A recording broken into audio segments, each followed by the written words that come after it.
score 7 and above in your IELTS writing task 1, it's very important to use a range of vocabulary, range of sentence structures, and compare the given data in the well effective manner. So welcome again to my channel. In this video, we are going to discuss how to write table chart in detailed manner, starting from the basic to the advanced 9-band sentence formations, structures, and comparisons. So let's get started. The question will be on your screen. The question says, the table below gives information about consumer spending on different items in 5 different countries in 2002. So the very first step is you have to write the introduction. And how you can write it, you have to just rephrase the question in your own words. Question को ध्यान से समझना बहुत जरूरी है, चाहे task 1 की बात करें चाहे टास्क 2 की बात करें। क्वेश्चन को समझोगे नहीं तो आपका रिस्पॉन्स अच्छा और सही से नहीं जाएगा। तो क्वेश्चन को मैंने यहाँ पे रिफ्रेश कैसे करा, द टेबल चार्ट इलस्ट्रेट्स, यहाँ पे था the table chart below gives, हमने लिखा the table chart illustrates the proportion of national income, यहाँ पे मैंने शॉर्ट फॉर्म लिखी है NE, NE here means national income. Question में क्या था, एक्सपेंडिचर, मैंने रिफ्रेश कर दिया by using national income. In 5 different countries की बात हुई है तो हमने कंट्रीज के नेम्स लिखने हैं in brackets. This gives you very impressive form of introduction. चाहे आपका लाइन चार्ट है चाहे आपका टेबल चार्ट है, अगर आपको कंट्रीज गिवन है या कंज्यूमर गुड्स गिवन है, कोई भी आइटम्स गिवन है, तो कोशिश करो उनको ब्रैकेट्स में लिखो। मैंने ब्रैकेट्स में शॉर्ट फॉर्म लिखी है Ireland, Italy, Spain, Sweden and Turkey. These are the 5 given countries in the table chart. On 3 different types of consumer goods in 2002. 3 different types of consumer goods हमें given है in 2002 की बात हो रही है. So this is how you can write the introduction in a well effective manner. Moving on to next step. Next is you have to write the overall. Now what does overall mean? Overall का मतलब क्या होता है, आपने overall में वो चीजें लिखनी है जो आपको ग्राफ में या टेबल में बहुत ही साफ तरीके से आपको दिखाई दे रही है, जो क्लियर है। अगर आप कोई सेंटेंस लिखो और एग्जामिनर को वो ना ढूंढने की जरूरत ना पड़े, वो आपकी जो सेंटेंस है वो सामने सामने एग्जामिनर को दिख जाए कि हाँ वाकई में ये चीज सामने ही नजर आ रही है। Noticeable features, overall in short means noticeable features. तो मैंने क्या लिखा है, the category of consumer goods that all countries spend most on was food. जो फूड की जो कैटेगरी थी वहां पे सारी कंट्रीज ने सबसे ज्यादा स्पेंड किया। तो मेन चीज हमने यहाँ पे क्या लिख दी, मोस्ट। जैसे लाइन ग्राफ में लिखते थे हम हाईएस्ट लोवेस्ट, यहाँ पे हाईएस्ट लोवेस्ट नहीं आएगा, यहाँ पे आएगा मोर लेस। ये डिफरेंस है लाइन चार्ट में और टेबल चार्ट में, बहुत ध्यान रखने वाली बात है। लाइन चार्ट में क्या होता है, हाईएस्ट लोएस्ट, लेकिन टेबल चार्ट में क्या है, मोर एंड लेस। सबसे सारी कंट्रीज ने सबसे ज्यादा स्पेंड कहाँ किया, किस कैटेगरी में किया, फूड की कैटेगरी में। वाइल जबकि अब हमने लिखा लोएस्ट स्पेंडिंग, एक हमने हाईएस्ट स्पेंडिंग लिख दी, एक यहाँ पे हमने लिख दी लोएस्ट। सबसे कम स्पेंड कहाँ किया, किस कैटेगरी में किया, लेजर एंड एजुकेशन। तो ये जो फीचर्स हैं, these are the noticeable features, जिसको हमें ढूंढने की जरूरत ना पड़े, जो एक बार देखने पर ही सामने हमें मिल के आ रही हैं। ठीक है, ये हो गया मोर और हो गया लेस, फर्स्ट स्टेटमेंट। और एक और लाइन मेरे को यहाँ पे मिली, दी आउटले। आउटले हो गया भी ओवरऑल। हम जनरली की अगर बात करें, जनरली की बात करें, दो टर्की था, Turkey was generally higher than other countries, मतलब तीनों कैटेगरीज में टर्की ने बाकी कंट्रीज से कुछ ज्यादा स्पेंड किया। हाईएस्ट की बात नहीं बोल रही मैं हमें जैसे 5 कंट्रीज गिवन है, 3 कैटेगरीज गिवन है, तो उनकी सब कुछ ओवरऑल को मिला के हमने ये एक फीचर ढूंढा कि जो टर्की का है ओवरऑल, उसने क्या किया, हर एक तीनों कैटेगरी में बाकी कंट्रीज से कुछ ज्यादा स्पेंड किया। तो ये 2 सेंटेंसेस आपके आ जाएंगे इन ओवरऑल में। अगर आपको इनमें से स्टिल कोई स्टेप समझ में नहीं आता, write down in the comment section, I will make another video on just how to write the overall. So moving on to next, body paragraph 1. तो हमने इसके बाद क्या लिखना है, बॉडी पैराग्राफ 1। अब बॉडी पैराग्राफ 1 में क्या जाएगा, बॉडी पैराग्राफ 2 में क्या जाएगा, this is known as cohesion and coherence. This is one of the important parameters while judging your writing task 1 and writing task 2।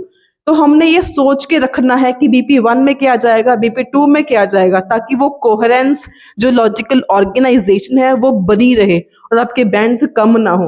तो यहाँ पे मैंने क्या लिखा, मैंने चूज किया हाईएस्ट लोएस्ट, क्योंकि यहाँ पे कंट्रास्ट हम शो कर सकते हैं। एक हमने हाईएस्ट ले लिया, एक हमने लोएस्ट ले लिया। जैसे मैंने ऊपर जो लिखा ओवरऑल में मैंने क्या लिखा, मैंने फूड को मेंशन किया। अभी फूड की कैटेगरी वो है जहां पे हर एक कंट्री ने सबसे ज्यादा स्पेंड किया, तो मैंने यहाँ पे पहले लिखा फूड। तो मैंने क्या लिखा, इन टर्म्स ऑफ फूड, अगर हम फूड की बात करें, टर्की स्पेंड दी मोस्ट, सबसे ज्यादा स्पेंड किसने किया, पहले हमने उसकी बात कर ली, 32.14%, ये हमने रेशियो मेंशन कर दी। और हर एक चीज में क्या है, हमने स्पेंड की बात करी, इनकम की बात करी, कंट्री की बात कर ली, कैटेगरी की बात कर ली, और हमने डाटा मेंशन किया। 1 2 3 4 these 4 components of a sentence in every task 1 question is very important। अगर आपने इनमें से कोई एक भी जो है, अगर आपने एक भी कंपोनेंट मिस कर दिया तो आपकी लाइन इनकम्प्लीट रह जाएगी और आपके बैंड्स माइनस हो जाएंगे। ठीक है, हमने कैटेगरी की बात की, कंट्री की बात की, स्पेंडिंग्स की बात की, हाईएस्ट है या लोवेस्ट है या कम है या ज्यादा है उसकी बात करी, और डाटा मेंशन करा। ये 5 कंपोनेंट्स बहुत ही ज्यादा इंपॉर्टेंट है, ध्यान देने वाले, जो हर एक लाइन में आपके मेंशन होने चाहिए, तभी आपके अच्छे बैंड्स आएंगे, नहीं तो नहीं आएंगे। चलो आगे, द एक्सपेंडिचर ऑफ आयरलैंड, हमने टर्की की बात कर ली, चल तो बात फूड की रही है। टर्की ने क्या किया, वॉज ऑल्सो हाई, टर्की का भी हाई था, वो मैंने मेंशन कर दिया कितना था, compared to Sweden which spend the least. इसको मैंने अब स्वीडन से कंपेयर कर दिया क्योंकि स्वीडन ने सबसे कम स्पेंड किया था। आपके सामने क्वेश्चन है, टेबल चार्ट आपको नजर आ रहा है, साथ साथ में क्वेश्चन देखिए, टेबल देखिए, और साथ साथ में मेरी बात समझने की कोशिश कीजिए।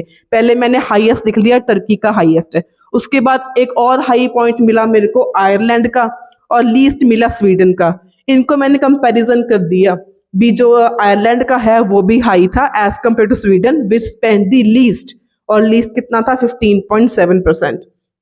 तो हमारे पास 3 कंट्रीज की बात कर ली, टर्की हो गया, आयरलैंड हो गया, स्वीडन हो गया, 2 कंट्रीज रहेगी, Spain and Italy spend 18.80% and 16.36% respectively. ये हमने रिस्पेक्टिवली करके दोनों को मेंशन कर दिया।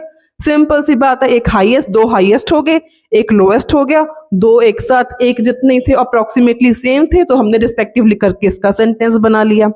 तो यहाँ पे अब देखने वाली बात क्या है, starting of each and every sentence, listen very very carefully. अब यहाँ पे मैंने आपके 9 बैंड्स कैसे आएंगे, वैसे जो टास्क 1 है इट इज ऑफ 3 बैंड्स, तो 3 की बात करेंगे हम। 3 आउट ऑफ 3 बैंड्स कैसे आएंगे, आपकी starting of every sentence should be different. मैंने देखो क्या लिखा, पहले मैंने लिखा in terms of food, food means मैंने कैटेगरी को पहले प्रेफरेंस दी, कैटेगरी लिखा पहले। सेकंड सेंटेंस में मैंने एक्सपेंडिचर की, क्वेश्चन में बात हो रही है, स्पेंडिंग की बात हो रही है, तो मैंने एक्सपेंडिचर की बात कर दी।